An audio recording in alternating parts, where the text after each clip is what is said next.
Hello students, welcome back to my YouTube channel English Guru RS Gaur.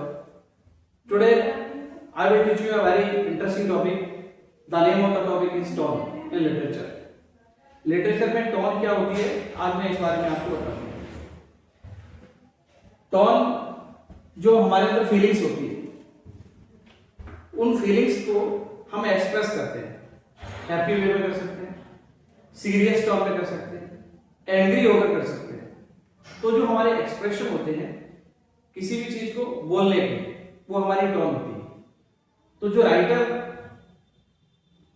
Literature में tone use करता है उसमें जो लिखता है अपनी फीलिंग्स को एक्सप्रेस करता है, अपने एटीट्यूड को शो करता है, उसमें वही टोन होती है. टोन कई टाइप्स की हो सकती है जैसा कि मैंने आपको बताया था. इसमें टोन में हैप्पी मूड में है तो प्लेजेंट टोन हो सकती है उसमें, और अगर सीरियस मूड में है तो सॉम्बर या सीरियस टोन हो सकती है, और यदि एंग्री मूड में है तो एंग्री टोन हो सकती है. अगर लिटरेचर में वो किसी चीज की बुराई कर रहा है, उसको एनालिसिस कर रहा है किसी मैटर को, तो क्रिटिकल टोन हो सकती है. एक टोन और होती है जिसको बोलते हैं आयरनी बोलते हैं. लिटरेचर में आयरनिकल टोन. तो आयरनिकल टोन में जो एक्टर है या फिर जो कैरेक्टर है वो कुछ और समझ रहा होता है, प्रॉब्लम कुछ और होती है, तो इसको बोलते हैं हम आयरनी. तो आयरनिकल टोन हो सकती है उसमें. ऐसे कई प्रकार की टोन होती है. तो I will tell you some tones in literature. So look at the whiteboard. Tone क्या होता है? Tone is an attitude of a speaker और अ राइटर. किसी भी राइटर का या स्पीकर का जो एटीट्यूड होता है, जो वे ऑफ एक्सप्रेशन है, वो टोन कहलाता है. ही और शी मींस जो राइटर है, स्पीकर है, शोज एटीट्यूड और feeling about the subject matter. जो सब्जेक्ट मैटर उसके बारे में उसकी फीलिंग क्या है, उसका एटीट्यूड कैसा है, ये टोन होती है. जैसे कोई पर्सन है, उससे आप कहना चाहते हैं please sit here, please go outside, I am doing some work. तो ये क्या है? प्लीजिंग वे में आप किसी से बोल रहे हैं, हैप्पी मूड में बोल रहे हैं, एक इजी मैनर में बोल रहे हैं. लेकिन अगर किसी बोलते हैं get out from here, I am doing some work, तो ये क्या? Anger feeling. तो जो हमारी फीलिंग्स हैं, जिस तरीके से हम उनको एक्सप्रेस करते हैं, दैट इज कॉल्ड टोन.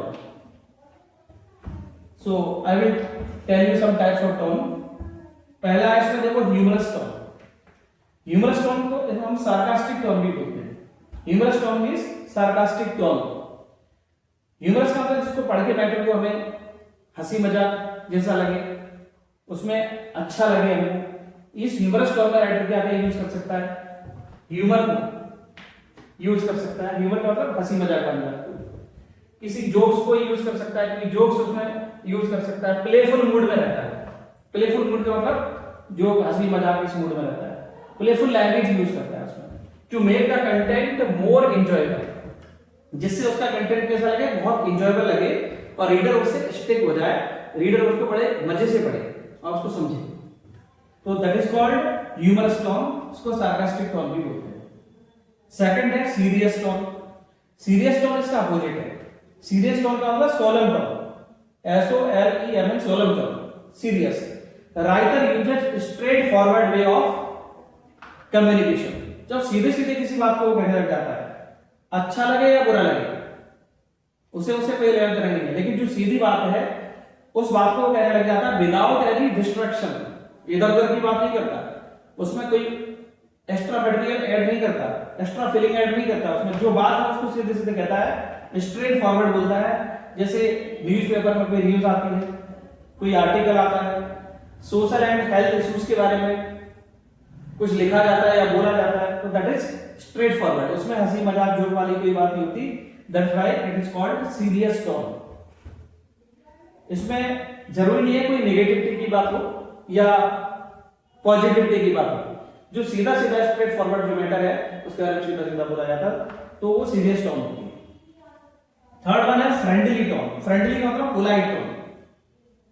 मतलब पोलाइट वे से, विनम्रता से, अच्छे से किसी को हम कुछ बोलते हैं, तो that is called friendly tone. Writer uses a kind way of speaking or writing. कुछ भी लिखने का उसका जो तरीका होता है, स्पीकिंग का, राइटिंग का, जो काइंड तरीका होता है उसको हम कहेंगे फ्रेंडली टोन, या फिर कह सकते हैं उसको पोलाइट टोन। जैसे जो पढ़ने वाला है सामने या सुनने वाला है उसको अच्छा लगता है, अच्छी फीलिंग आती है उसके अंदर। जैसे animals are also living beings, animals भी लिविंग बीइंग्स होते हैं।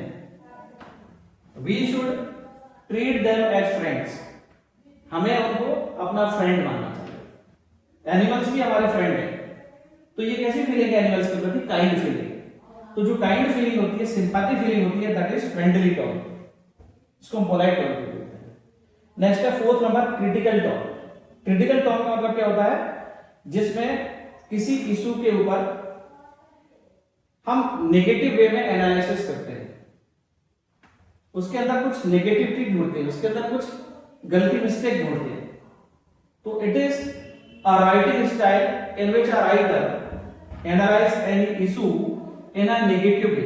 किसी नेगेटिव वे में किसी इशू को एनालाइज करते हैं तो ये क्या कहलाता है? क्रिटिकल टोन कहलाता है। ही में पॉइंट आउट फॉल्ट्स और फ्लॉज, उसमें उसकी कमियां क्या है, फ्लॉज डिफेक्ट्स क्या है, क्या नेगेटिविटी है, उसको फाइंड आउट करता है राइटर और उसका एनालिसिस करता है, तो that is called critical tone.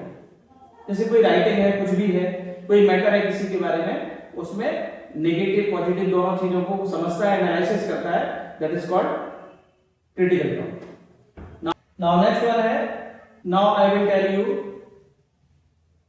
Fifth tone of literature, that is ironical tone.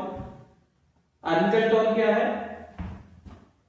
Ironical tone is a way of expressing a feeling or attitude that is different from what actually being said. It means जो actual में कहा जा रहा है उससे feeling या attitude अलग होता है, वो डिफरेंट होता है। मतलब कोई कैरेक्टर है लिटरेचर में, वो कुछ और समझ रहा होता है जबकि रियल में कुछ और होता है, दैट इज कॉल्ड आयरनी। एक लेसन है 10th क्लास में, उस लेसन का नाम है अ लेटर टू गॉड, और उसमें एक कैरेक्टर है लेंचो जो कि एक फार्मर है, वो गॉड के लिए लेटर लिखता है और उनसे 100 पीसोस की डिमांड करता है। पीसोस करेंसी है, 100 पीसोस की डिमांड करता है। पोस्ट ऑफिस के जो एम्प्लॉइज हैं वो कलेक्शन करते हैं उसका फेथ रखने के लिए, और 70 पीसोस का कलेक्शन होता है तो उतना ही डिस्पैच कर देते हैं उसको। जब वो लेटर एनवेलप खोल के देखता है तो उसको 70 पीसोस निकलते हैं, तो उसको गुस्सा आ जाता है, he feels anger and write another letter to God।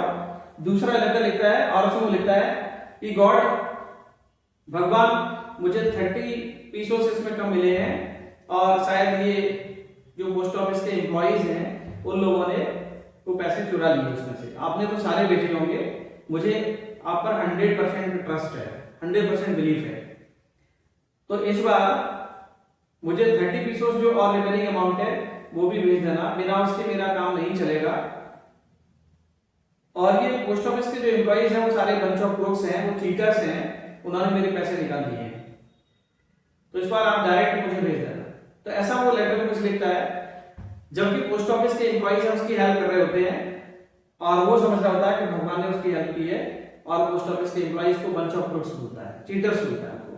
तो that is irony in this section.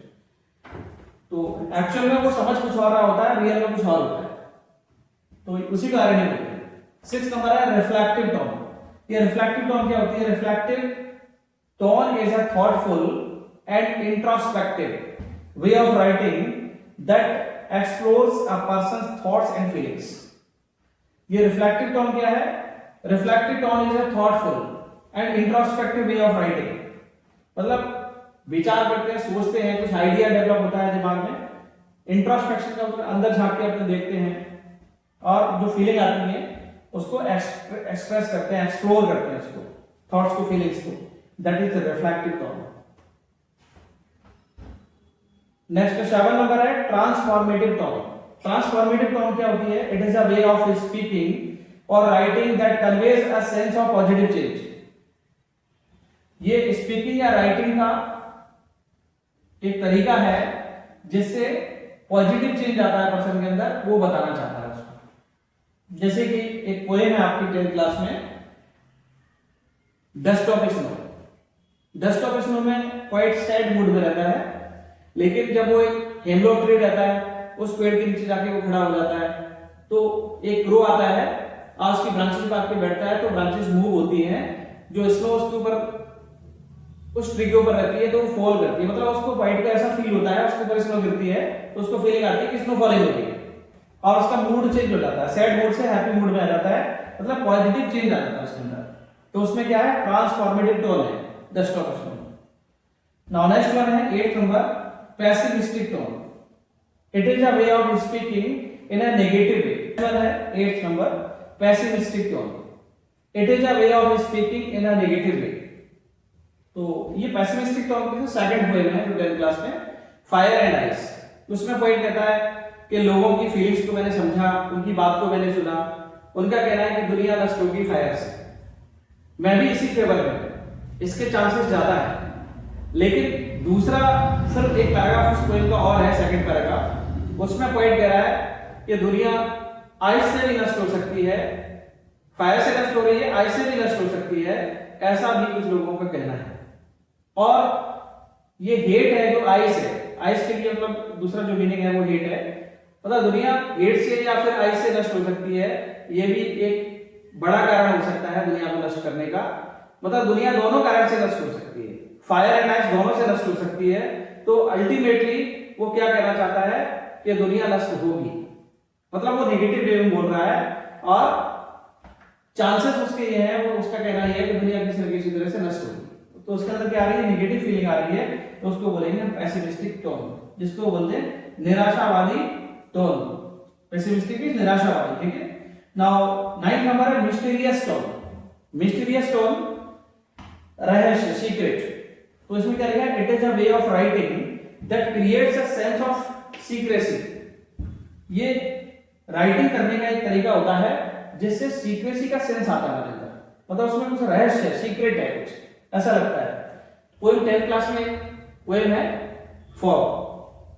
उसमें फॉग को मिस्टीरियस तरीके से आते हुए पॉइंट बता रहा है, कार्ल सैंडबर्ग इसके पॉइंट में बता रहा है कि जो फॉग है एक मिस्टीरियस तरीके से आ रहा है, एक कैट की तरह से आ रहा है, जैसे कैट चुपचाप से आती है, अपने आप को छिपा लेती है, समझ में नहीं आता कि कैट घर के अंदर एंट्री कर रही है और कब वो आ जाती है पता नहीं, तो मिस्टीरियस तरीके से आ रहा है, तो that is called mysterious tone. उस पोएम में जो फॉग पोएम है उसको mysterious tone. Now next 10 number है कंटेम्पलेटिव टोन। कंटेम्पलेटिव का मतलब होता है जिसमें हम सोचते हैं, थिंकिंग करते हैं, मेडिटेशन करते हैं, विचार करते हैं उसके ऊपर, तो वो कंटेम्पलेटिव टोन कहलाती है। It is a writing style or speaking manner that is thoughtful. मतलब ये लिखने का जो तरीका रहता है, बोलने का तरीका रहता है, थॉटफुल होता है, सोच समझ के बोलते हैं इसी बात को। रिफ्लेक्टिव होता है, रिफ्लेक्टिव मतलब जो हमारे अंदर विचार आते हैं उनको हम शो करते हैं, रिफ्लेक्ट करते हैं। एंड डीपली कंसिडरेबल, बहुत अधिक चिंतन करने के बाद बहुत ज्यादा सोचते हैं, तो that is called contemplative. 10th class में पोएम है द बॉल पोएम।